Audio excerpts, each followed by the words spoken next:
Okay guys, in this video we're going to have a look at how you factorise into double brackets. So just remember, factorising means when you take something like this and we stick it back into brackets. Okay, so looking at this here, going back into when we were multiplying double brackets, we used our grid. So here's my grid again, and because I'm factorising back into double brackets, I'm going to use this grid.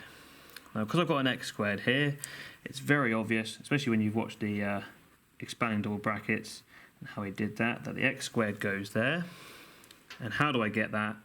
Well, x times x. Okay, so x times x gets me the x squared, which is the x squared there. The next thing is this plus 24. So plus 24 goes down there. Now there's different ways that you can make 24 by multiplying, so let's write those down. You can have 1 times 24, 2 times 12, 3 times 8, and 4 times 6. Okay. Now looking at these pairings, we then need to decide which one of these can I use to help me to get 10. So which one of these can I add together to get 10x? So let's have a look. Well, I've got two choices here actually. I've got this 4 and 6, I can get 10, but I also have 2 and 12. Now one of them is correct and one of them is wrong. I'll do the correct one first and I'll show you why the other one's wrong in a minute. The correct one here is 4 and 6. So if I then put 4 and 6 in here, I can then times this. 6 times x is 6x, 4 times x is 4x. Okay, then when I add these two together, 6x plus 4x, I get 10x, and 4 times 6 is 24. So my answer is back up here. So remember, these are plus 4 and plus 6. So my answer will be one bracket will be x plus 4, and in my other bracket, x plus 6.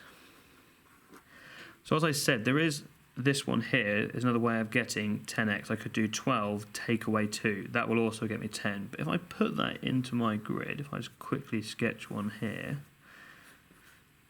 there's my x squared, there's my x, there's my x, there's my 24. And if I chose 2 and 12, I would have 12x and 2x. Now, of course, to get that, I would have to have 12x minus 2x to get 10x. But if I have this as minus 2x, that will have to be minus 2. And unfortunately, 12 times minus 2 does not get you plus 24. It would get you minus 24. So that one would not work. It has to be the 6 and the 4. Just something to be aware of, because sometimes you do get two options. Next one here, I've got minus 24.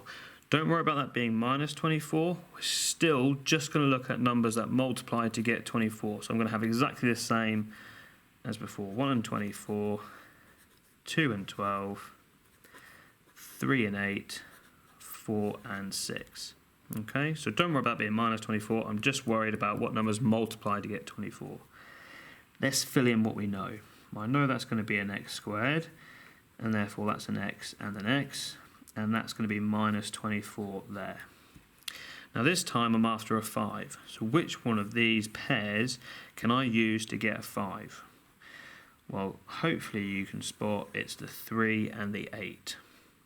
Okay, so all I do is I put my 8 there, and I put my 3 there. It can be the other way around, does not matter. That will give me 8x and 3x. I want 5x. So what do I do to 8x and 3x to get 5x? Well, I do 8x take away 3x. Now what does that mean? Well, x times 3 will be 3x. So if I change that to minus 3, x times minus 3 gets me the minus 3x. And there's our answer again. X minus 3, and then x plus, there's a plus there, so x plus 8. Okay. Let's have a look at some more examples here. So a different number this time. This time it's minus 12. And obviously I've got my x squared. So x squared and minus 12. Now don't worry about being minus 12, I'm just going to look at numbers that multiply to get 12. So I have 1 and 12, 2, 6, 3 and 4. Now, looking at these, how can I get 4x? Again, don't worry about the minus just yet. How can I get a 4? Well, I can't do nothing with that. There we go. Look, 2 and 6. That can definitely be used to get 4. So I've got my x and x to make x squared. 2 and 6, like we've just spotted, which will give me 6x and 2x. So what do I do to 6x and 2x to get minus 4x? Well, I'm going to have to do 2x minus 6x. That's going to get me the minus 4x. So of course, again, don't forget to add the minus there. So x times minus 6 is your minus 6x. And that's going to be positive 2, so it's plus 2. And there's your answer. X minus 6 is on top. X plus 2 is on the side there. Next one here, again, I've got my x squared. So x and x. This time it's plus 12. Again, don't let the plus or the minus trip you up. Just find numbers that multiply to get 12. So again, I've got 1 and 12, 2 and 6, 3 and 4. This time, though, I'm after minus 8. So which pair can I use, adding or subtracting, to get that minus 8? Can't do nothing with that one. Looks like I've got the 2 and the 6 again. I can definitely use them to get an 8. So let's put them in,